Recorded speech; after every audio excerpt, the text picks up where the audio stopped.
Alrighty, we are going through a rookie mock draft on today's episode of the Fantasy Football Fellas podcast. Welcome in all three fellas with you today: Lucas Wenzel, Cam Lawrence, Tyler Glass, Superflex, PPR, full rookie mock draft. Fellas, how are we feeling? I'm feeling pretty good. We've been cranking through one in one of our home leagues, so I feel like we've got a pretty good grasp of how this board's going to fall. So I feel like the analysis today is going to be pretty spot on. I mean, I've been kind of waiting for this ever since the draft because now we know where the landing spots, we know where players are going to be playing. And there's really nothing better than kind of forecasting and predicting how well these guys are going to do. Let's not waste the people's time. We're going to dive on in. We'll give the details on the other side of the transition.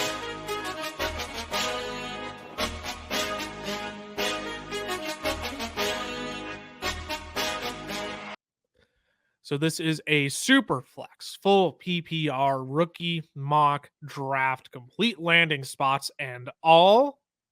Cameron is going to get the 101. I will be at the 102. Tyler will be at the 103, and we are going to snake it back and forth between the three of us. So if you're watching over on YouTube, you're going to see it on the screen. There's 10 teams on the board there, but really we're just going to snake it between us three, and we are going to complete 3 rounds of this rookie mock draft, the top 30 rookies that we believe should be going off the board in your rookie drafts. Did I miss anything? Nope. I will win this mock draft, but you won't be able to tell because it just looks messy on the screen. That's the only thing I missed. Cameron, you have the 101. I feel like in Superflex leagues, this is maybe an easy choice, but I've also seen a bit of a debate around this one. Yeah, the league I was just talking about, we had him go a different direction than I'm going to go here. For me, I think it's easily this guy. I don't think it should change at all. I think it's Caleb Williams. I don't think, regardless of team need, I think he's the 101. And Dave Kluge, friend of the pod, put out a great tweet talking in Superflex leagues. And he was actually using this to argue for Jayden Daniels to go 102. I'll let you guys decide that. But what he said was, if Caleb Williams, Marvin Harrison, and Jayden Daniels all hit their ceiling, Jayden Daniels and Caleb Williams are way more valuable in a Superflex than Marvin Harrison is. He was saying Marvin Harrison might be the safest pick in the draft. So I feel like you're like, I just don't want it to pan, or want to make sure I get some of that pans out. Marvin Harrison's as safe as you can get for a rookie, but the ceiling of Caleb Williams in a Superflex makes him my 101 for sure. I don't think there's a sound debate. Okay, there's a sound debate for Marvin Harrison at the 101. I can't get behind it though, and it's a Superflex, man. This is this is where quarterbacks become so much more valuable. If this were a 1 quarterback league, obviously we're looking at this very differently, but still, let's go to a 1 quarterback league for a second. Where would you take Caleb Williams in a 1 quarterback league, which is also going to be fascinating because we're going through a 1 quarterback league as well for rookie drafts right now. And I got Caleb Williams at the 109. I was absolutely shocked to get him at the 109. Where would you take him in a 1 quarterback league? I think I'd take him at the 107. Yeah, I was going to say 107 sounds about right because you got the 3 big wide receivers. Brock Bowers should probably go before that too. And then you're kind of mixing in then like a Jonathan Brooks, Brian Thomas, a Xavier Worthy. So 107 kind of feels right because then I would put Caleb like in that mix then. Yeah. I think you can make the case for him going at 105. Ooh. If you get the big 3 wide receivers, you throw Brian Thomas Jr. in there if you want to, or if you want to throw one of the running backs in there, I don't care. I don't know. Is it really worth it to take a shot on Xavier Worthy, Ladd McConkey, like these guys who didn't come out as alphas? Yet you get Caleb Williams, who I'm not going to call him a surefire thing. None of these rookies are 100% surefire, but I mean, Caleb Williams is set up to thrive in Chicago with all the weapons that he now has with DJ Moore, Keenan Allen, Rome Odunze, DeAndre Swift. Yeah. I mean, he's set up to succeed there. So at any rate, Caleb Williams in a Superflex, the 101, no questions asked. Cameron, you mentioned Dave Kluge's tweet that if these guys hit their ceilings, Caleb Williams and Jayden Daniels are so much more valuable in Superflex leagues, and that is going to be the 102 for me. It is going to be Jayden Daniels. Look, if you even get Anthony Richardson level rushing upside from him, you look at his first 3 games last year before he got injured. He got injured in week 3. Got injured in week 2, missed week 3, came back in week 4, then got injured in week 5. But in 3 of those games, 21.9 fantasy points, 17.7, 29.6. Quarterback 4 and the quarterback 2 in the 2 games that he had 20 plus fantasy points. If you are getting that and you still have Terry McLaurin and Jahan Dotson, you get a nice little safety blanket in Zach Ertz, a savvy vet. You get Ben Sennett on this team now as well, who I'm sneaky starting to fall for a little bit. I just love the athletic upside he provides, and he could be Jayden Daniels' best friend in the coming years. Again, if we're talking ceilings for these guys in terms of a super flex, I think Jayden Daniels is clearly the 102. I get it if you want to make the case of, for instance, in our super flex league that we are in, I have Josh Allen and Kyler Murray. Now, I didn't have the 102, but if I tempted to take a Marvin Harrison Jr. instead, I wouldn't blame anybody for doing that. But if we're just going the top rookies off the board here, I do think Jayden Daniels in a super flex league should go ahead of Marvin Harrison Jr. For sure. Ty, 103, and we'll snake back here then after your pick. Who are you looking at here? This is easy now. It's going to be Marvin Harrison Jr. Again, super flex. So your next quarterbacks that you're looking at are Drake May, JJ McCarthy, Bo Nix, and Michael Penix. I don't think any of those quarterbacks move the needle as much as a Marvin Harrison does. And, the conversation really is that just Malik Nabers and Marvin Harrison Jr. I'm more of a fan of Marvin Harrison Jr. just coming out of Ohio State. Bigger fan of his landing spot too with Kyler Murray. This one is pretty straightforward for me. Yeah. So you get back to back. Go ahead, Cameron. I was just gonna say, I think I take Marvin Harrison ahead of Jayden Daniels here, and for me, it just comes down to I don't know if I fully trust the longevity of Jayden Daniels as a starter, right? Which is that counter argument. That is for me kind of where it lands, and I think Marvin Harrison in this landing spot is just such a fantastic player. But it's like we say it all the time. It's like 2A, 2B, right? I don't think it's wrong to go either way. No, I wouldn't blame anybody for taking Marvin Harrison ahead of Jayden Daniels, but again, with the value the quarterback position holds in a super flex league, with the cheat code of rushing upside, that's what makes me lean Jayden Daniels. But again, if you're sitting at the 102 and you've already got 2 solid quarterbacks, I don't know how you would have accumulated the 102, but if you were to take Marvin Harrison there, like, nobody is going to look at you weird for doing that. Ty, you get back-to-back picks here. You just took Marvin Harrison Jr. Who's your next player off the board? I think a lot of people would instantly say it's Malik Nabers, and I think it's a lot closer for me personally between Malik Nabers and Rome Odunze, just because I look at, I know that Nabers is pretty much consensus wide receiver 2.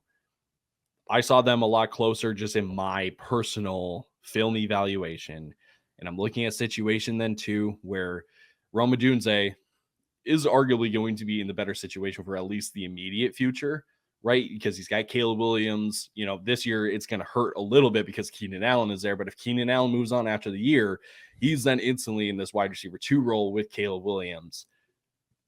But that's ultimately what makes me go with Malik Nabers here, because as much as I like Rome Odunze, he is stuck as the wide receiver 2 in this offense behind DJ Moore, at least for the next 2 years. I don't know if there's going to be a world where Odunze overtakes DJ Moore to be the wide receiver 1, to be the alpha wide receiver 1 on that team. So as much as I like the pairing of Rome Odunze with Caleb Williams, I just have to go with the playmaker like Malik Nabers, because I'm going to trust that Brian Daboll is going to scheme him open, give Daniel Jones easy throws to Malik Nabers, because the guy can make something out of nothing. So I go Malik Nabers, but I will just say I think there may be people that could be fooled into thinking better situation for Rome Odunze than Malik Nabers. Just trust the situation in New York, that Daboll's going to get him open, that he's going to make something happen after the catch. So I'm going to go Malik Nabers at the 104.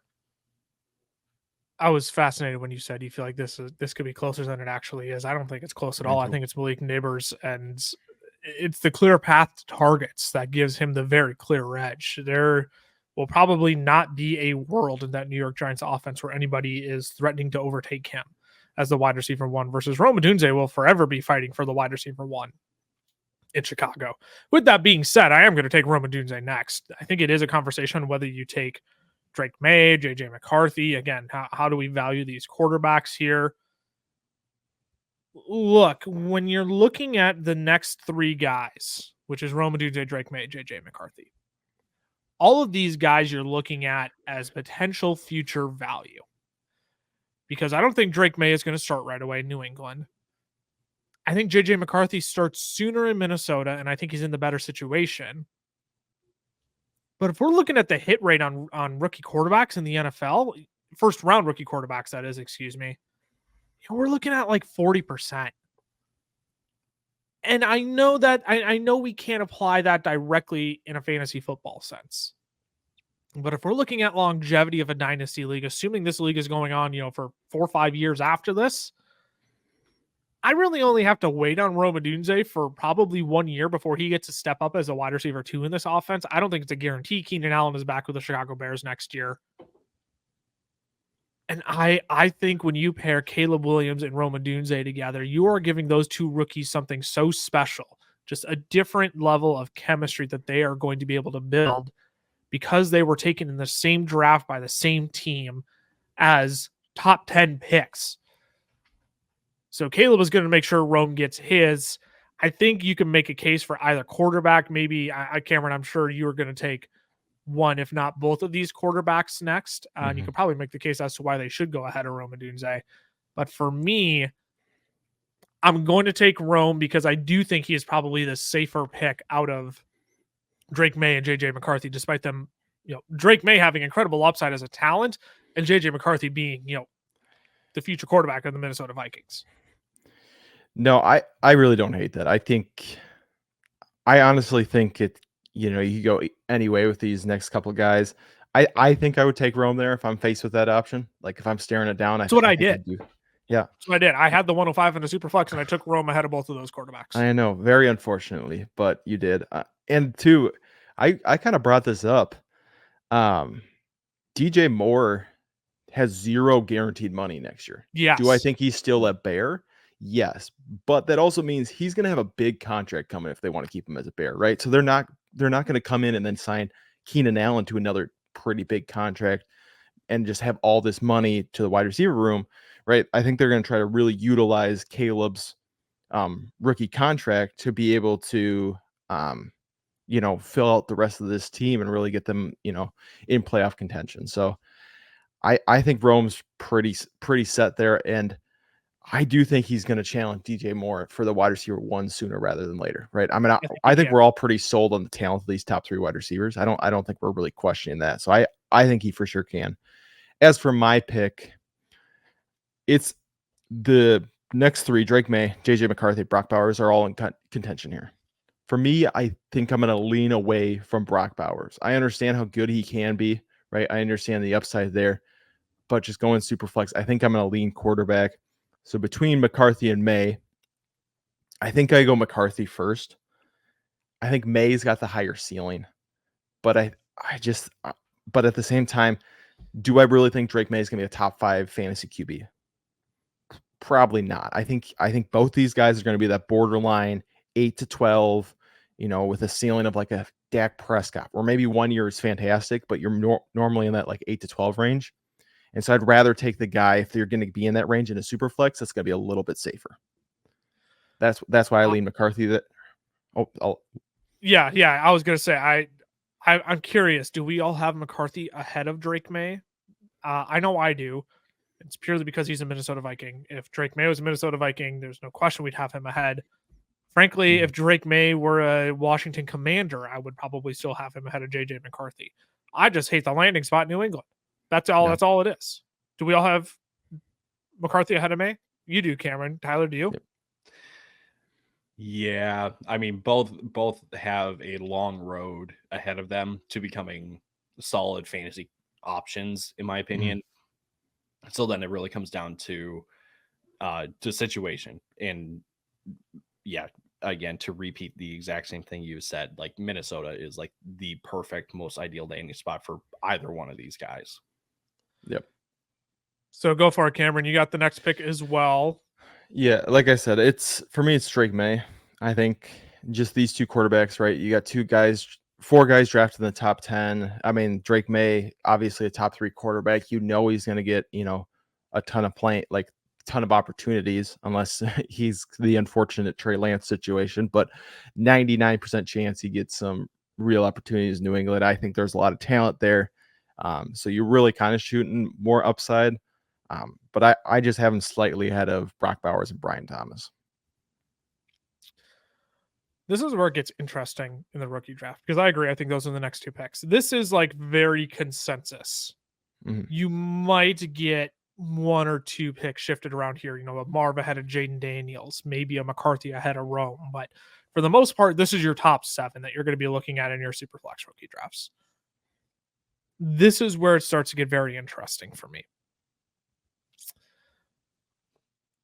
I think I am going to lean Brian Thomas Jr. here over Brock Bowers.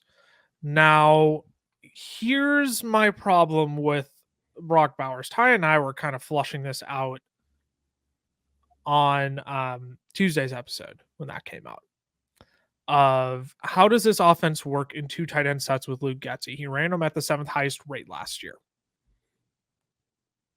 Checks out. You can play both Bowers and Michael Mayer there. You gotta land in a pretty good spot to succeed as a rookie tight end. And yes, you can develop, and it's always the 2nd-year leap for these tight ends when they start to become more fantasy relevant. And I know Brock Bowers is so good. But what is I don't want to say what is different, but I think this is very comparable to almost like a Kyle Pitts situation, where the offense isn't great. People are going to say I'm disrespecting Gardner Minshew. Pro Bowler Gardner Minshew. Pro Bowler means nothing anymore, as far as I'm concerned. If you were to tell me all pro Gardner Minshew, you got my attention. Gardner Minshew is just another guy. He's another bridge quarterback in the league. He's a journeyman quarterback, as we said on last week's episode. Can he make things happen? Sure. Can the Raiders find another quarterback in the future? Sure. Dak Prescott, Tua Tagovailoa, Jared Goff, all free agents next year. I'd be willing to bet Jared Goff stays with the Detroit Lions. If I'm the Las Vegas Raiders, I'm not really chasing after Tua Tagovailoa. And Dak Prescott, wherever he goes, he is going to get a bag of money. And the Raiders better be able to be ready to pay up for that. You look at next year's quarterback class then. Quinn Ewers, kind of cream of the crop, and it ain't great compared to this year's class. So when I look at Brock Bowers, I'm spending more time on Brock Bowers than I am Brian Thomas Jr., but I'm more so explaining why Brock Bowers isn't my pick here, and then I'll get into why Brian Thomas Jr. is my pick. These are all the things I'm just struggling with Brock Bowers. I love the talent. I do. He's one of the best tight end prospects we've seen, in recent years. Absolutely. Was he worthy of the 13th overall pick? Absolutely. I just don't always think because he gets drafted in the first round with such great capital means he's always just going to be a smashing success and that it's a no-brainer lock of a pick.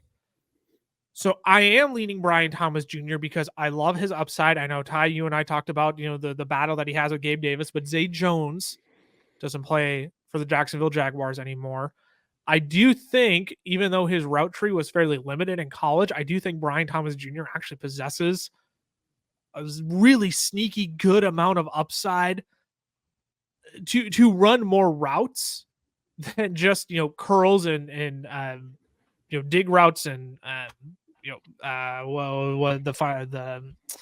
slants. Slants. Thank you. I'm like the slant and go routes. Thank you. I'm like, it's a simple word. Go routes. Right. I think he just has more upside to do more for this Jacksonville offense, and I frankly really like the fit with Trevor Lawrence. I think you're giving Trevor Lawrence a guy potentially for, the next 4 years. So I'm going to go Brian Thomas Jr. there. I've already talked too long. I really rambled on there. So if you clicked away because of that, I apologize. But I don't know. Give me your thoughts there. Give me your thoughts on Brian Thomas ahead of Brock Bowers. I really like Brian Thomas because I also believe in Trevor Lawrence. I think if you don't believe in Trevor Lawrence, then Brian Thomas might not be for you, right? If you believe Trevor Lawrence can take that next step, right? He can get 30, 35 touchdowns in a season. He can throw for 4,500 yards. Then yeah, I think Brian Thomas is the right pick. So that's where I think it's the mindset, right? Because Brock Bowers has a lot of unknowns. After this year, I mean, it's not like the offensive coordinator position in Vegas is a steady position, right? I mean, there's a lot of turnover there. So even if you have high tight end sets right now, next year that might not be the case. Whereas I think Brian Thomas, I believe is going to have a very steady future, be able to grow with Trevor Lawrence. That's why I really like Brian Thomas here. I'll kind of transition into my picks because I have the next two picks. I really think between Brian Thomas, between Brock Bowers, and between Jonathan Brooks, these three guys can go any which way, like in the next three picks. Like if you need a running back, you can go Brooks and it's totally understandable. You need a tight end, you can go Bowers, and that's totally understandable. I like Brian Thomas. I don't like him as much as someone on this podcast, but like I'm starting to get to Cameron's level of love for Brian Thomas. Can I be honest? You guys are just I'm starting to get there. No, I delusional. Brian Thomas has upside. Like has a tremendous amount of upside. He is like the prototypical going to struggle early on in the season and then figure it out, because like all rookies. He has traits to become a very good wide receiver. It's just going to be a longer process than I think people expect, right? People see, oh, he was taken at 23 by Jacksonville. He's a first round pick. He's got Trevor Lawrence. Like, good things should happen right away. I don't think so. That's why I say, again, you can go Brock Bowers or Jonathan Brooks in the next three picks along with Brian Thomas, and it's totally fine. So spoiler. Yeah. Can I clean up kind of my Brian Thomas take? I'm not adamant that he has to go ahead of Bowers. Personal opinion. I just gave you the case as to why I don't like Brock Bowers ahead of Brian Thomas there. But yes, go ahead with your picks, because I think you laid out your next two picks to a T. Yeah. So the next pick, again, any which way you feel, I'm just going to go Brock Bowers just so I can talk about Bowers first. I think Vegas looked at what Buffalo did with Dawson Knox and Dalton Kincaid and said, oh, we can make that work, right? And like, when you think about like the weapons from, in Vegas and Buffalo, they're kind of similar. Like you've got a Devontae Adams, you had a Stephon Diggs, you had a Gabe Davis and a Jacoby Myers. You had, again, two tight ends. You had Dawson Knox, Dalton Kincaid. Now you've got Brock Bowers and Michael Mayer, who like Michael Mayer, like he's only had 1 year in the league, right? The only difference is that Buffalo has Josh Allen. I was gonna say, that's a pretty big difference. That's a pretty big difference. Vegas has Pro Bowler Gardner Minshew, which let me remind the people, Tyler Huntley was a Pro Bowler 1 year, right? So again, better than Lamar. I think Bowers is not going to be used like a traditional tight end. So he does have some room to be like the number 2 pass catching option in this offense behind Devontae Adams. I struggle with the fact that, again, it's Gardner Minshew and that your play caller is Luke Getsy, who was just in Chicago and got run out of town. Yeah, like they kind of had some success towards the end of last year, but that was because like they started just like DJ Moore, you're the guy, you're going to get 14 targets a game, right? So it's not the most ideal situation, but I think eventually down the road, maybe Devontae gets moved or they cut Jacoby Myers because he's got a massive contract that wasn't signed by Tom Telesco. So I think there is opportunity for Brock Bowers' situation to improve. It's just going to stink for the first year, though, in my opinion. So now I'll move on to my next pick. It's Jonathan Brooks. Probably going to be the first running back taken in most rookie drafts, just because he's going into a situation where he is going to just get most of, if not majority. He's going to get majority of the carries. Like, I'm not going to disrespect Cam's best friend, Chubba Hubbard, It's Chuba Hubbard. Chuba. Chuba, brother. But like, there are only, in my opinion, there are two running backs that separate themselves from the rest of the running backs. Yeah. It's Jonathan Brooks and it's Trey Benson. Personally, I'm a bigger fan of Trey Benson, but I also understand the fact that Jonathan Brooks is in a situation with little to no competition in an offense that's going to be better now this year. It may not be super great, but it's going to be better, and it will continue to get better. Versus Trey Benson, you've got to play the long game a little bit. So, again, Jonathan Brooks would be the next pick here. Just, again, how the board fell. He could have gone at the 108. This is just how it fell for us. Yeah. I think the 101 through 109 is like, I think the order can change a little bit, but I feel like that's pretty chalk of like the 101 through 109 is going to stay. I think starting at the 110, that's where it starts to get a little different, a little interesting there. And I also wanted to say with Jonathan Brooks, I feel like Miles Sanders is definitely a very big cut candidate right now. Meaning, and I think that'll kind of give us a clue of how healthy is Jonathan Brooks. Yeah. If he's full ready to go, I would assume Miles Sanders isn't on that team. But if he's, taking a little bit to get back, they're like, oh, he's not quite 100%, then I would assume, which I don't think should necessarily affect you for your rookie drafts if he's fully ready by week 1 or if it takes him to week 6, right? Because from a dynasty aspect, who cares about 6 weeks? Real quick on Miles Sanders, Carolina has an out after this year. So even if Sanders stays this year, I doubt that Sanders is going to be as involved as definitely not, as everyone thought he would be at the beginning of last year. Yeah, he wasn't even involved last year. They completely phased him out. Mm-hmm. Yeah, volume is going to be the name of volume is going to be the name of the game for Jonathan Brooks in Carolina. He will ultimately end up being the number one guy there, despite how gross of a situation you think Carolina is. He's going to get volume. He's going to be a bell cow, and I don't think there's much debate around that. Just depends on how much you want to devalue him for being a Carolina Panther. But I think if he's going to get volume, I don't care what team he's on. Give me the volume.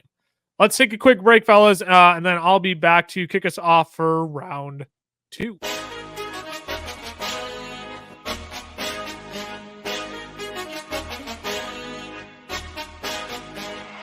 Today's podcast episode is brought to you by our friends over at Underdog Fantasy. Now, we love Underdog. It is the easiest place to play best ball formats, and they even have their own form of player props called Pick'em. You can make up to 20 times your money on a single night by correlating props together. 2 picks will triple your money, 3 will 6 times it, 4 will 10 times it, and 5 plays that all hit will multiply your entry by 20. You can even place insurance on your picks too, so if only 4 of your 5 props hit, you still get 10 times your entry. And if you use our code FELLAS when signing up, Underdog is going to double your first deposit up to $100.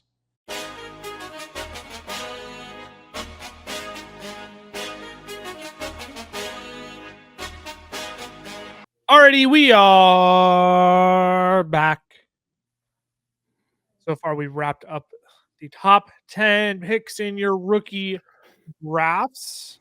Caleb Williams, Jayden Daniels, Marvin Harrison, Malik Nabers, Odunze, McCarthy, May, Brian Thomas Jr., Brock Bowers, Jonathan Brooks. If it takes us more than 30 minutes to get through the next 2 rounds, fellas, I think we are spending too much time on some of this.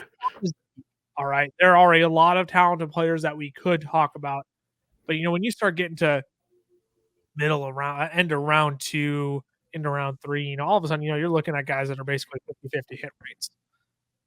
So I'll kick us off in round 2 here because Ty, you closed out round 1 with back-to-back picks, and this pick does come down to Xavier Worthy, Ladd McConkey, or Bo Nix. Okay, because it is a super flex, Bo Nix is in this conversation. Now, as much as I hated the pick, because I thought it was a massive reach on Bo Nix, maybe you didn't want the Raiders to take him. I understand that. I don't know, man. Some of these comments that Sean Payton's been making about Bo Nix is like, people want to say it's not his ego talking. I think his ego made this pick of, watch, I'm going to take this guy at 12. You can tell me how wrong I am for doing it, how big of a reach it is. I'm still going to do it. I'm going to make him work. Yeah. Why Bo Nix is in this conversation. You look at Xavier Worthy, obviously 4.21 speed in Kansas City, never hurt nobody. And then you get Ladd McConkey, who is the safe floor wide receiver 1 in a Chargers offense that is going to be primarily running the football under Greg Roman. I think I'm going to take Bo Nix. I think I'm going to go Nix. Here's the thing. People are going to say, holy crap, you idiot. Why didn't you take Xavier Worthy? Why didn't I take Xavier Worthy? Frankly, because I want to make some of you mad that you think he's the next Tyreek Hill and I think he is. Amen, That's all this brother. is. That's all this is. Okay. You have Travis Kelce. Sure. Rashee Rice. Probably going to be suspended for his incidents in the offseason.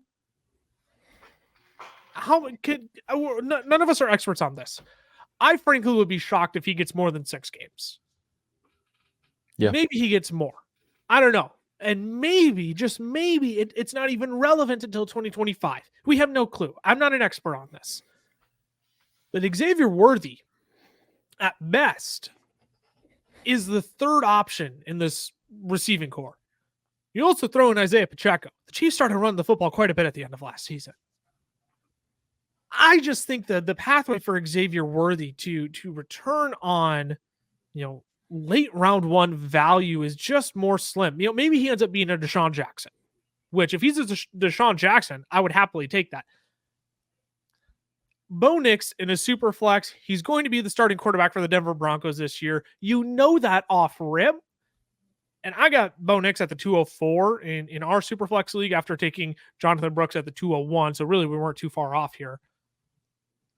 And I was thrilled to get Bo Nix when Josh Allen and Kyler Murray were both my quarterbacks. And I just need a quarterback, who can fill in for one of those guys when they each have a bye week. How do you all feel about Bo Nix there ahead of Xavier Worthy, Ladd McConkey? Does Keon Coleman belong in that conversation too?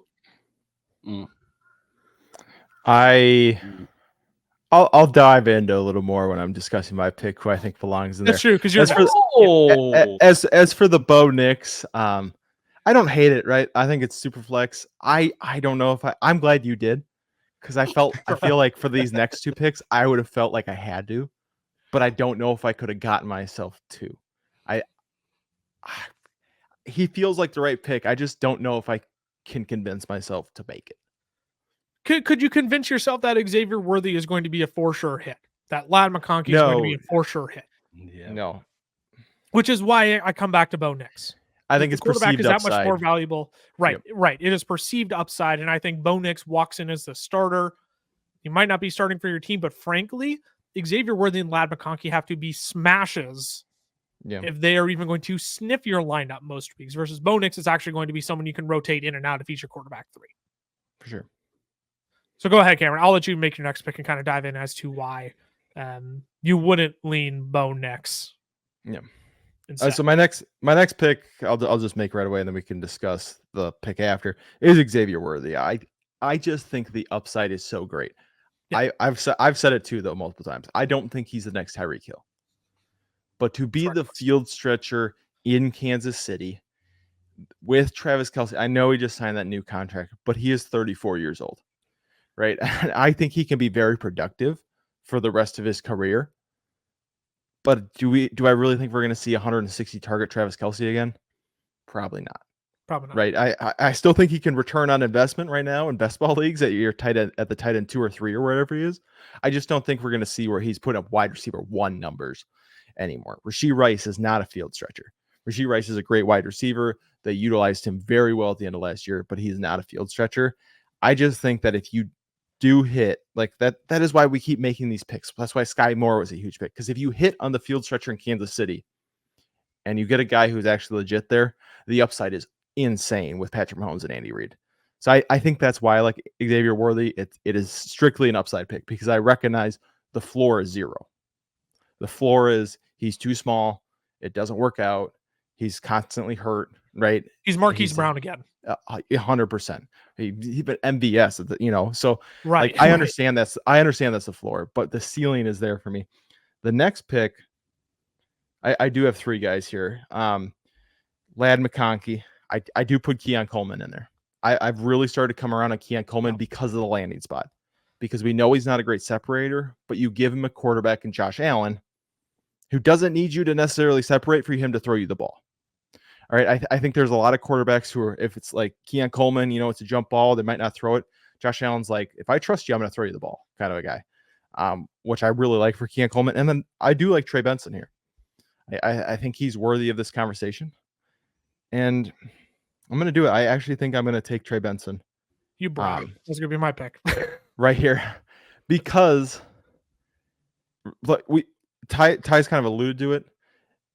In Arizona right now, you know, James Conner might not be great. But James Conner hasn't played more than 13 games since his rookie season. Right? I mean, that's you're not looking at exactly a great bill of health. He's 28 now. He's got his last year in his contract. So maybe he takes this season. It feels similar to taking Rashad White with Leonard Fournette. And then you have great upside coming. You know, it's like, do I think we're going to view him as a top 5 dynasty running back moving forward? No. But do I think he's going to have the upside through receiving work, through maybe just a freaky year of touchdowns, all that to be a top 5 running back on a season? Absolutely. So that's why I like Trey Benson at the 203. Yeah, he was for sure going to be my next pick because you got the back-to-back picks here on the turn. Theoretical term as we're making picks here. But yeah, I 100% agree. Trey Benson would have been my next pick had you taken, you know, Ladd McConkey or Keon Coleman. So this is what it comes down to with Ladd and Keon Coleman. Do you want the safety that Ladd McConkey probably gives you as the crafty, smooth route runner, sure-handed wide receiver 1 for Justin Herbert in a run-first offense? Or do you want to take the shot on Keon Coleman, who is he the best wide receiver in Buffalo right now? Maybe not best pass catcher, but he's the best wide receiver, I think. Sure, best pass catcher I think we can still give to Dalton Kincaid, but I mean, in terms of Curtis Samuel and Khalil Shakir, I think Keon Coleman might be the best wide receiver there. Oh, yeah. I am going to take Ladd McConkey. I liked him better as a prospect. I'm going to stick to my process. If he is the wide receiver 1 for the Los Angeles Chargers, I think they could get super creative with him over the middle. It's easy completions for Justin Herbert. I like both of the landing spots. It's going to come down to which prospect I like more. I know it's not ideal being a run first offense in the Chargers, but I also don't want to double count that against Ladd McConkey. We knew this going in. So am I going to discount Ladd all the more by saying, oh, no, run first offense, when I already knew whatever wide receiver was going to be there was going to fall in draft. So I don't want to punish Ladd any more than he already is or devalue him any more than he already is. I mean, there was talks of him going ahead of Xavier Worthy in rookie drafts, you know, being a, you know, end of first round pick in rookie drafts. So as the wide receiver 1 for Justin Herbert, it's not like they're going to throw the football. They have to. They're not just going to run the football the whole time. So I'm going to resort to Ladd McConkey, partially as a safety pick, but I also think, again, the floor is higher, and I think the ceiling, it's not quite as high as Keon Coleman's, but if he is the sure thing wide receiver 1, and you know that this is a 2-3 year window that he has as the wide receiver 1 potentially, we'll see, you know, what the offseason brings, what offseason moves they make to get Justin Herbert more pass catchers. I'll settle on Ladd McConkey there, being paired with Justin Herbert. For sure. Ty, to you for your next 2 picks. Who are you looking at here?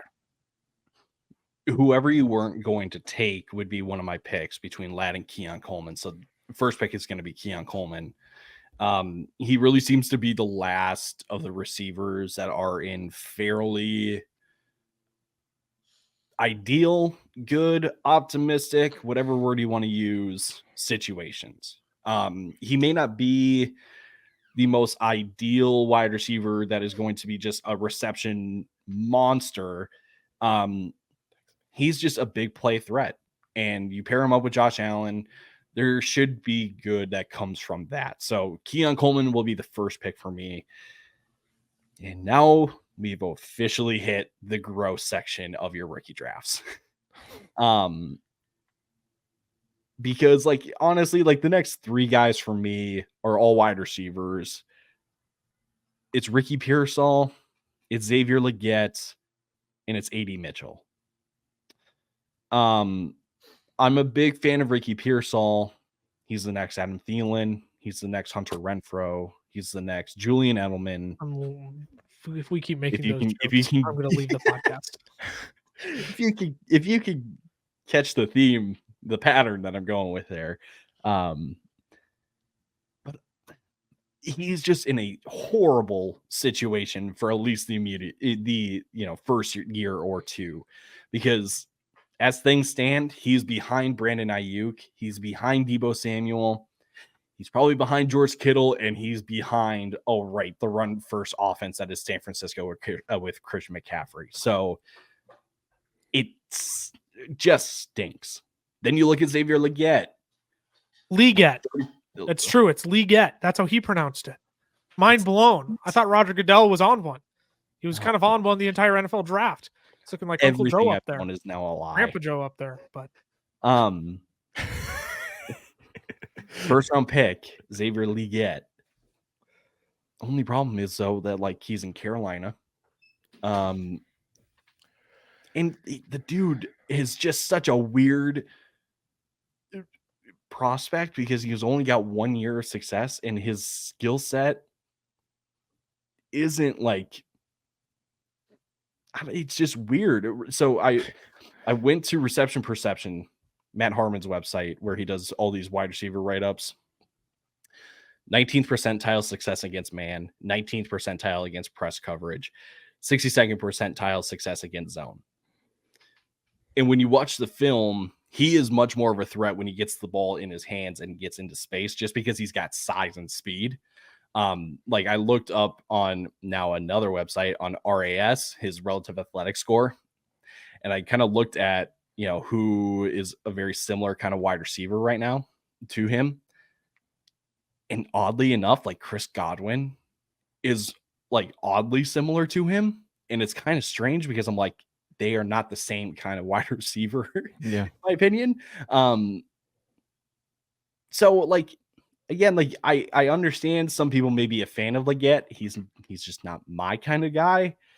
So really, by process of elimination, I've landed on AD Mitchell. Thank you. And I just want to talk about AD Mitchell on this show. Thank you. That's all I want to do. No. Keep it short. Don't let him talk about it. No, I'll let you talk about it. I'll let you talk about him, Lucas, because he is your guy. Like, I like him a lot, but he is your guy. So I'll let you talk about him. When you hear how the Indianapolis Colts talk about AD Mitchell, I didn't love the landing spot at first, right? Because obviously you got Michael Pittman there, signed an extension. You have Josh Downs there, who's definitely the for sure slot. I'm not going to not recognize Josh Downs just because we were in a heated debate about this. I do agree with that statement that Josh Downs has become the wide receiver 3 in this offense because AD Mitchell is the better wide receiver. No, 100%. You have Alec Pierce, cardio king, was basically second in the entire league in snaps last year, in routes run, excuse me. You slide AD Mitchell into that role. I'm not saying he's going to be second in the league in routes run, but the Colts coaching staff, you hear Chris Ballard talk about it. You hear Shane Steichen talk about him. They are absolutely stoked to have AD Mitchell and what they could potentially get out of him. Coach speak or not, for the amount of people that were concerned about AD Mitchell and his effort on the field, for them to be that excited to land him, that means they're going to want to utilize him, keep him active on the football field. So to me, when you're looking at Ricky Pearsall, Xavier Legette and AD Mitchell, it's very clearly, to me, AD Mitchell is the pick there because I think he has the clearest path to opportunity. Now, with my pick, it is between Ricky Pearsall and Xavier Legette. I understand. I made a video saying, Legette was one of the worst picks in the first round, and I got torched for it. He's so fun. His interviews so fun to listen to. The draw that he has, the story that he has, it is great. I have nothing against the dude whatsoever.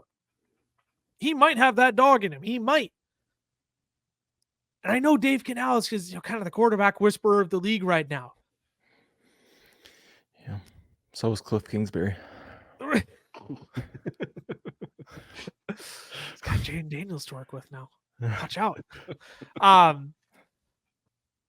really want to take Legette there, but there's so much buzz around the 49ers. Mm-hmm. trading Ayuk or Debo, where all of a sudden the door is much more clear for Ricky Pearsall to have a role in this 49ers offense. And I don't think it's a hot take to say the 49ers offense is better than the Carolina Panthers. I also liked Ricky Pearsall better as a prospect as well. So, considering all of that, I am going to take Ricky Pearsall ahead of Xavier Legette there. I think Legette could be a fine player in the NFL. They just traded for Deontay Johnson, though. You still got Adam Thielen there, right? You got Jonathan Brooks in town. They got a lot of weapons, and obviously you could say, Lucas, shut up. The 49ers have more talented and even more weapons too. 100% agree. But would you, if Xavier Legette was on the 49ers and Ricky Pearsall was on the Carolina Panthers, can we all agree we would be taking Xavier Legette ahead of Ricky Pearsall? Yeah, probably. Mm-hmm. That's my process of elimination. So I will take Ricky Pearsall. I'll kick it to you, Cameron. You get 2 picks in a row here. Yeah, I mean, I'll just take the next guy that we've been talking about. I think it's Legette. I think you guys have talked about him enough. I don't feel like I need to go into more depth. The 5th-year the breakout upside- is the other thing for Legette. Again, he has that. There's a lot going on in his life Yes. that prevented him. The argument people make is, he's playing special teams the first 4 years.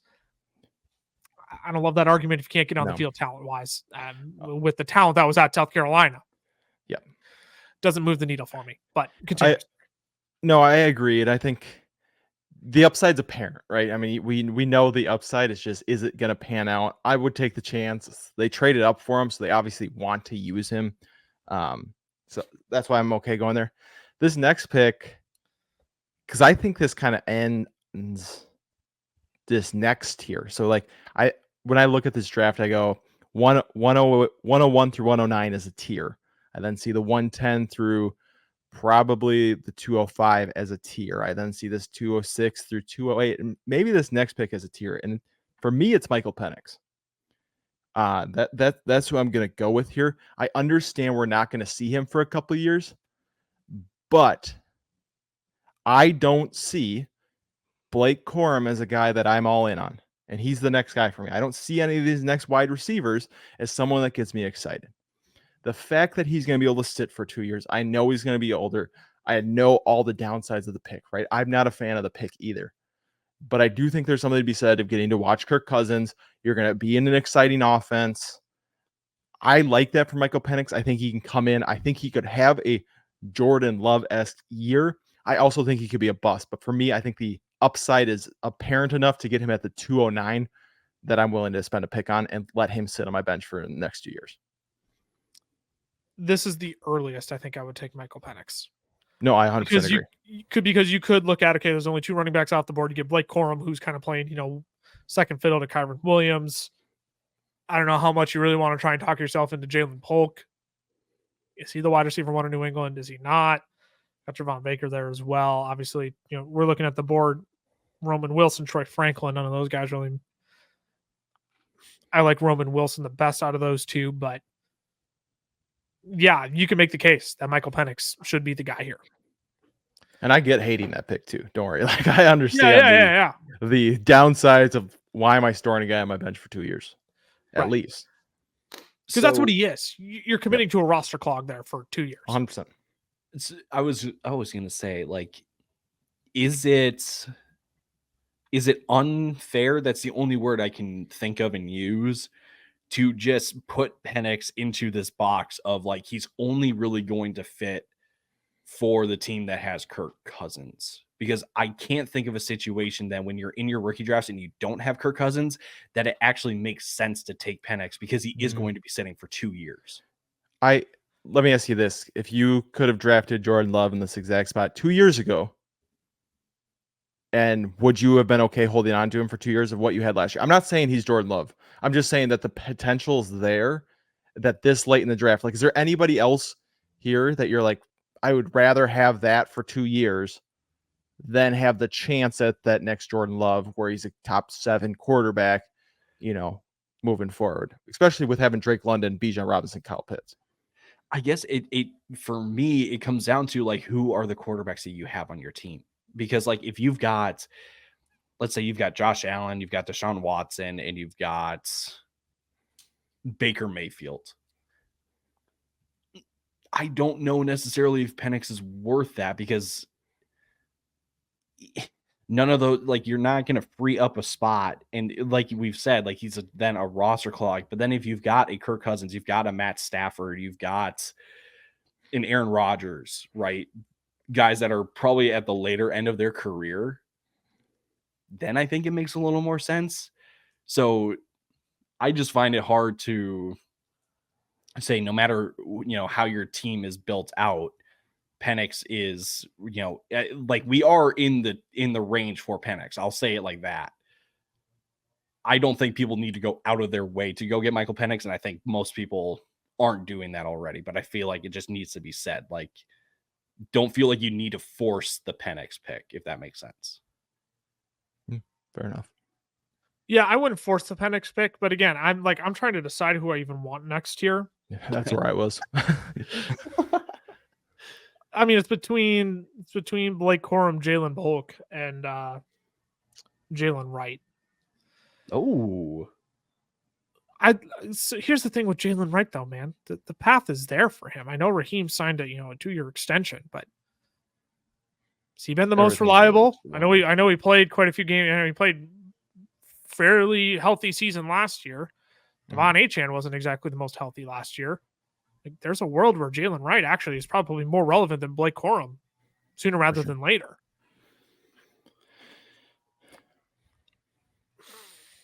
I'm going to take Jalen Polk. I like the film in Washington. What? What's so funny about that? You're discussing between Blake Corum and Jalen Wright, and then you go, I'm going to take Jalen Polk. Well, I mentioned him up front that he was in consideration for me. But you were just talking between the two. That's fair. I was flushing out the two. I'm like, I'm just going to stop and take Jalen Polk because I did like his film in Washington. Obviously, Rome Odunze, the much better prospect. At this point, you're shooting for upside. There's really nobody in New England. I mean, it is a absolute disgusting, crowded, unnecessarily crowded wide receiver room in New England. You've got Javon Baker, another rookie in there as well. Obviously, you've got Pop Douglas there. You've got KJ Osborne there. You've got Kendrick Bourne, who they signed there as well. I don't know how Jalen Polk fits into that, but the draft capital is there.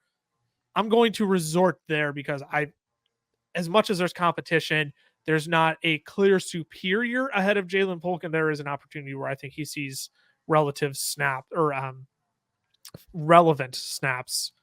throughout the course of this year. And I'm not going to say much more on Jalen Polk and let Ty make his next two picks. I kind of sneaky like Polk in this range, though, because, like, again, there's no one else in New England. And the fact is that, like, Polk's profile is a guy that just does the dirty work that is going to quite literally do everything. That gets you on the field in the NFL. That gets you on the field, and that's kind of what New England needs. And so, yes, you've got a Drake May. I kind of sneaky like it as a later round option. And it's not just because, again, the situation says it's, worthy of the pick. I just think I like the profile with New England, but the fact is that there's just going to be a ton of growing pains. So for sure. Now next two picks for me. Gosh, this gets ugly. I think the first one I'm going to go with is Roman Wilson. Yeah. Look, like, yes, George Pickens is the wide receiver one in this offense. They did sign Van Jefferson, but Roman Wilson is he's gonna feast in the slot, and I think that is exactly what Russell Wilson, Justin Fields need, are just guys that are going to get open. So I like that for Roman Wilson, and then the next pick. Oh man, this is really now running back territory in the last wide receiver before we kind of take another dip in the wide receiver pool with Troy Franklin. Blake Corum is a really, really talented running back, but the situation just stinks. Jalen Wright, speed, but he's behind Devon Achane this year. And Raheem Mostert. And Raheem Mostert for maybe 2 years, because Raheem Mostert is on a 2-year deal in Miami. So I would say that Jalen Wright is kind of at the bottom of my list right now. So it's really between Blake Corum, Troy Franklin, and even Marshawn Lloyd, because here's the thing. Josh Jacobs in Green Bay, His deal is a 1-year deal with 3 team year options, essentially. Yep. So Green Bay can cut their losses at any point. And if that happens, guess who takes over the backfield? Yeah, it's Marshawn Yeah. Lloyd. It's Marshawn Lloyd. So as weird and as strange as it sounds, I'm going to go with Marshawn Lloyd just because you suck. I thought he was going to make it to me. Because I think the offensive situation, is like comparable to like the Rams in terms of efficiency to, scoring like Miami is. But Lloyd has a much easier way of getting on the field compared to a Blake Corum and Jalen Wright. And because like the only other guy that has an easier path is Blake Corum, but we're banking on like Kyron Williams, like getting injured or something like that. So I'm going to go Lloyd here because I like Marshawn Lloyd better too than these running backs. Yeah. I was a big fan of his game. Marshawn Lloyd is my second pick there. So you didn't make my decision any easier because I'm still torn between Blake Corum and Jalen Wright. I am going to go Blake Corum ahead of Jalen Wright again, only because I think Sean McVay, again, he's like, Kyron, man, a lot of similarities between these two. Got to have them.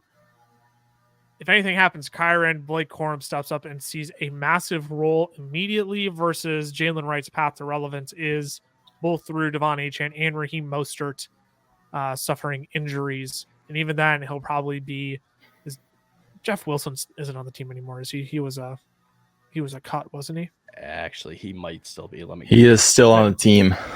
If he is still on the team, then you're probably going to be splitting with him then as well in relief. So I do like Blake Corum there ahead of Jalen Wright. Even as much of a fan as I am of Jalen Wright, I'm going to take Blake Corum there. Cameron, you get the next 2 picks here. Yeah, I'm just gonna go Jalen right here. I mean, we've talked kind of through this a couple of guys. The upside's obviously there in Miami. You can't really beat that, and so I'm just gonna take him here. I'm not gonna think too much about it. And the next guy I'm gonna take is Trey Franklin. I don't think it's. I don't know. I like Trey Franklin there, like as the next guy. I don't know. I'm just not excited about anyone in the 3rd round, really. I'm going to be honest. I think after Jalen Wright, you go, yeah, Trey Franklin, but, Peyton picked him. He pairs with Knicks, but he picked Mims in the 2nd round last year and didn't use him at all. So, it's, I just don't feel like there's any guarantees with Franklin. Right. I think as much as people love Troy Franklin coming out, he slid all the way to the 4th. Yeah. For some reason. And despite being paired with Bo Nix, like we want to try and repair the damage done because of that. Does that make up sliding all the way to the 4th after seeing Marvin Mims was used? Yeah. Quite literally not at all after being picked in the 2nd round last year. 30 targets or something. Yeah.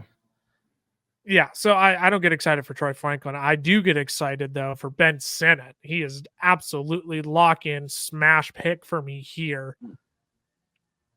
Future starting tight end for the Washington Commanders. This is an athletic dude. What I loved about the Washington Commanders draft is that they went out and they attacked team needs, but they also got a few luxuries as well. And the guys who they took in the later rounds are just pure athletes, guys who can go out and play football. You can develop the IQ along the way. But Benson, he is an athlete. And sure, Zach Ertz is there. Why I like Benson, though, is that we don't expect him to be anything year 1 because of the rookie tight end hurdle. So I'm not expecting anything out of him by drafting him in the 3rd round. Now, when Zach Ertz leaves next year, he's the tight end 1, clearly there. And we look and some of these guys, who fall into the 3rd round of rookie drafts, like Sam Laporta, the most recent example that we can make of a guy who went in the 3rd round. Yeah, he falls into, a fine offense. Is there opportunity there? Sure. But, we're not going to expect much out of him. These are the kind of guys I'm okay taking shots on in the 3rd round if they have a path of opportunity. So, frankly, I would have taken Sennett ahead of Troy Franklin, but I also understand the case as to why you would take Troy Franklin. But Ben Sennett, he is going to be my pick there. Ty, you get the next 2. This actually fell really nicely for me in terms of just third round wide receivers that I like. I'm going to start with Javon Baker. Javon Baker was kind of this like mid-round wide receiver that had a lot of fans. And I never really bought in as much as some people did for Javon Baker. But the fact is that Javon Baker can get open, and he is a legit weapon downfield. I'm going to go back to reception perception here. If you look at Javon Baker's success by his routes, he is winning all over downfield. Like, he is open everywhere. And you look at percentiles and success against coverages, 58th and 59th against man and zone, but 88th against press coverage. I'm just going to take the fact, I'm going to take the developmental route, take the long-term route with Javon Baker. I think they can make it work in New England with Drake May and Jalen Polk and now and Javon Baker. So he's the first wide receiver for me. Can I add something in here? Yeah. This man said he can make people in wheelchairs stand up. I want him on my team. Thank you. I knew I was forgetting something to the argument for Javon. I want him on my team. Like, I was listening to the Ringer NFL show, and Ben Solak had mentioned, he's like, what is the hit rate on guys who go in the fourth round? They're like, I'm going to count all the dudes who went ahead of me, and I'm going to remember each and every single one of them. Right? Kind of take like the Amon Ra route, right? Where we're all like, what in the world? Like, okay, great, you do you, man. And then Amon Ra is obviously a smash hit now. Look, at this point in the draft, I'll take those kind of dudes who, like, might rub people the wrong way, but you know what? This dude just exudes confidence. You pair that with his profile as well, where he was winning on the field. I love Javon Baker there. Yeah, go ahead, Ty. You can make your next pick. I needed to throw that in there because if people didn't hear that, please go watch that interview. It was an Instagram Live. It wasn't even an interview. It was an Instagram Live. Please go watch that. It is pure gold. Next guy for me then comes down to two guys. First is Malachi Corley, because I just like the fact that he's paired up with Rodgers for the next year or two. And his skill set is just something that the Jets don't have. But I'm going to go with Jermaine Burton here. You suck. I love Jermaine Burton, man. I do. You suck. He wasn't going to make it back to you. He would have been my next pick. Oh, yeah. So Jermaine Burton, I was a big fan of his game too, just watching him on film. The only thing that sunk him in the draft was just off the field character concerns that people had. But the fact is, Curtis, and like this was a very popular tweet on the Twitterverse shortly after the draft from Ryan Heath, where he charted all the teams that, how often they utilized 3 wide receiver sets, and I think the other one, and total dropbacks. Cincinnati. I mean, it may have been just because like Joe Burrow was hurt, but here's the thing: no more Tyler Boyd, and I think it was the third highest rate. Yeah, third highest rate of any team. So Jamar Chase, T. Higgins, and if T. Higgins is traded, then Jermaine Burton slides right in as the wide receiver 2 in that offense, and he's got talent. He has got talent. So, man, Jermaine Burton in the third round might be one of the better values in your rookie drafts this year, just because of where he landed and the talent that he has.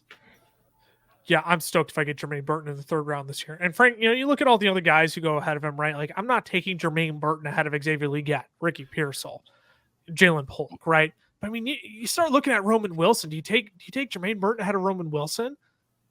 Do you take him ahead of Marshawn Lloyd? Like, I think Jermaine Burton could go as high, in a 10-team Superflex league like we're drafting through right now. Now, he could go as high as a 210, 209 even if you really wanted to push him up that high. I love it because the situation could totally pan out in his favor. I will go ahead. I'll take Malachi Corley then. You get him in this Jets offense. Sorry, Cameron. Should I have given you someone else who you might know a little bit more about? There's just no one left. It is so gross right now. Just expose the man for. No, Cameron knows plenty about. Cameron knows plenty about these guys. I'm not trying to dog him, but Malachi Corley is the easy one out. You just get Malachi Corley the football. He'll make something happen with it, right? Again, Ty, you and I talked about it. The lazy one that people kept throwing out was Debo. That requires a very specific role. The New York Jets are not going to use him in a Debo kind of way, but it's him and Garrett Wilson, Allen Lazard. Malachi Corley could just step in and be the wide receiver 2 right there right away. And with how deep this wide receiver class is, like this is, I think, you look at Javon Baker, Jermaine Burton, Malachi Corley. Again, we're talking about these guys as upside picks, not surefire things. Mm-hmm. But given their situations, things could pan out very, very well for them. So, yeah, give me Malachi Corley there. And Cameron, I'll let you make the last pick in our rookie mock draft here. There's absolutely nobody I want to pick here. I mean, you're looking. The Bucky problem Irving? is, like, there are some decent names at running back here. They all have awful landing spots. All of them have terrible landing spots. Oh, yeah, you like estimate here, don't you? Is that who you're? Oh, yeah, dude. Wow. Yeah, that was exactly who I was thinking of. Holy cow. Well, he's the only one with a landing spot where you're not like, oh, this is the most disgusting thing in the entire world. I think I might lean him. Honestly, can I just tell you who else I'm considering here? That is way down the board. Stop. It's not Johnny Wilson, and you stop it right now. Spencer Luke Rattler. McCaffrey. Superflex. Yeah. Spencer Rattler. Yeah. No. Yeah. No, I'm with you on this one, Cameron. Go off. I think I'm going Spencer Rattler to finish it off. And let me explain why. Because he's in New Orleans. Derek Carr is not the answer. And New Orleans has made it very clear. We are okay with mediocre quarterback play. So I think he gets a shot here. I truly do. I think you could have a starting quarterback for 2 years. I think Derek Carr's done after this season. And then I think you get 2 years of Spencer Rattler. So I'm going to take the shot on Spencer Rattler, who was once viewed as the best quarterback in his high school class.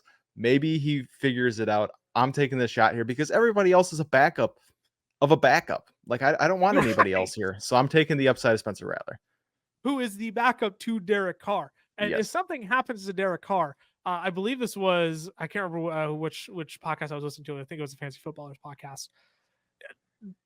Something happens to Derek Carr and Spencer Rattler, like he's just got like an aggressive edge to him where something happens to Derek Carr, Spencer Rattler is just going to step in with the stupid confidence. He'll win over that wide receiver room. No problem. He'll win over that offense. No problem. And who did the Saints take in the draft last year? Oh, Jake Haener. Yes. Jake Haener from Fresno State. Yeah. They're sure they need backups, but like, well, he got they suspended. Can't get out of this, Derek.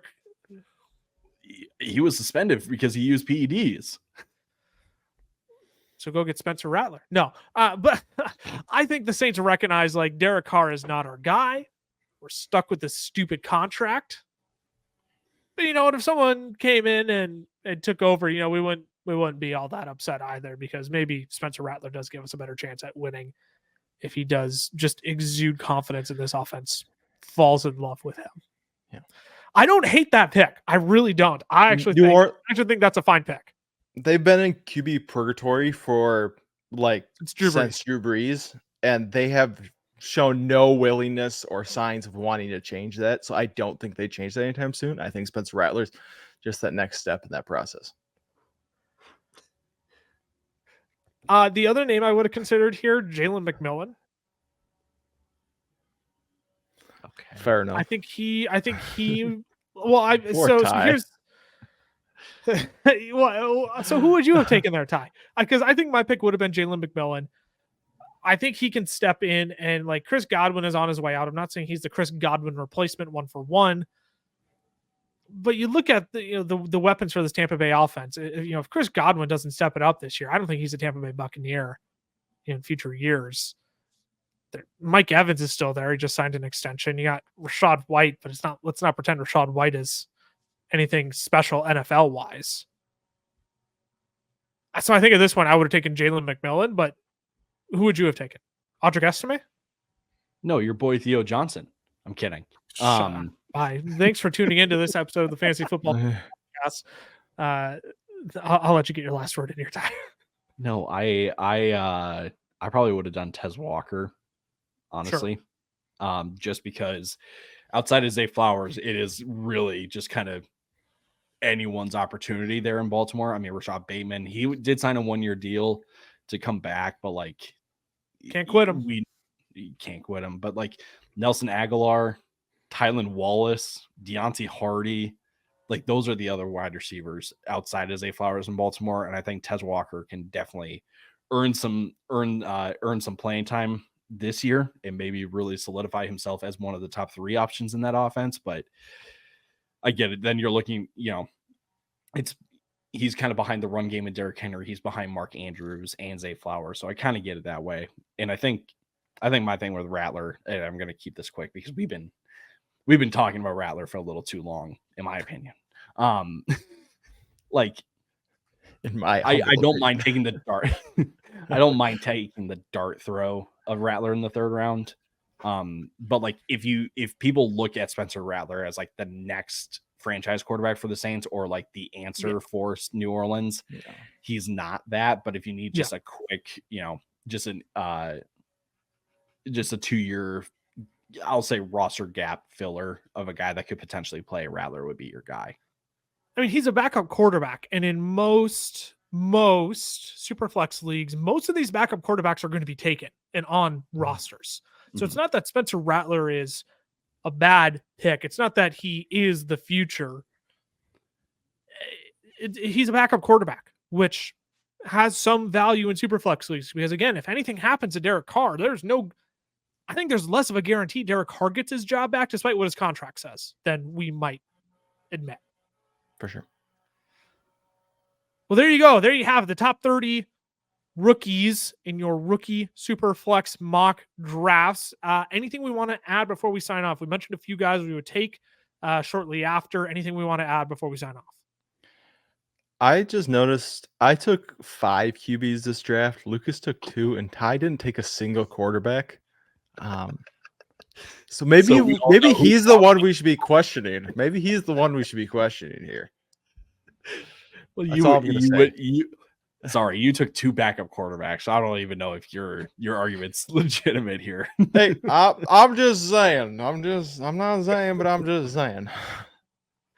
Thanks for tuning in to this episode of the Fantasy Football Fellows podcast. We are up to 2 podcasts a week now. So if you're not subscribed, make sure you are. We'll be 2 podcasts until through the NFL season. So we'll be 2 podcasts all through the summer, 2 podcasts all throughout the season. So make sure you subscribe, turn on those notifications as well over on YouTube and to the podcast platform you are listening on. Make sure to follow us on the socials as well. FFLs on Twitter, the FFLs on Instagram, Fantasy Football Fellas on Facebook and TikTok. I'm at Lucas Wenzel on Twitter, at CamLawFFF for Cameron, and at Tyler_Plath for Tyler. We have anything else coming up? Draft guide coming out in a month. We got to start statting out players here. Oh, yeah, we got to get to work. Yeah. We got Dynasty rankings coming out on the YouTube channel as well in the coming days. So make sure you stay tuned for those. Got some Dynasty buy sells, Dynasty startup mock draft on next week's episode. So make sure you tune in for those as well. Until then, stay safe. Wait. Our Facebook group launches on Saturday. There it is. Celebration of hitting 100K on Facebook. We're launching our group, trade advice, early access to stuff. Ask me anything. We're gonna have so much fun over there in that Facebook group. So if you're not following us on Facebook, go do that now. Yes, 100K over on Facebook. I can't believe I forgot that. 100K over on Facebook. As Cameron said, we are launching an exclusive Facebook group for our Facebook followers only. So make sure you go join that group because that will give you first dibs, as Cameron said, into rookie mock drafts, best ball drafts, additional advice, AMAs. We're doing so much sneak peeks into our content coming up as well. So you're not dependent on listening to the podcast. You'll get literally every piece across every platform of content that we'll be releasing on a given week. So make sure you go follow us over on Facebook. Again, Fantasy Football Fellows over there.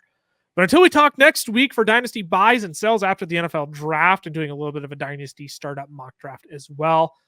Stay safe, stay healthy, y'all. Enjoy the offseason, but also start getting in on those best ball drafts over on Underdog Fantasy. You can start drafting your teams already. $15 million up for grabs in Best Ball Mania 5 this summer. Million. Use code fellas over there. So jump in on those before we see you all next week. Deuces.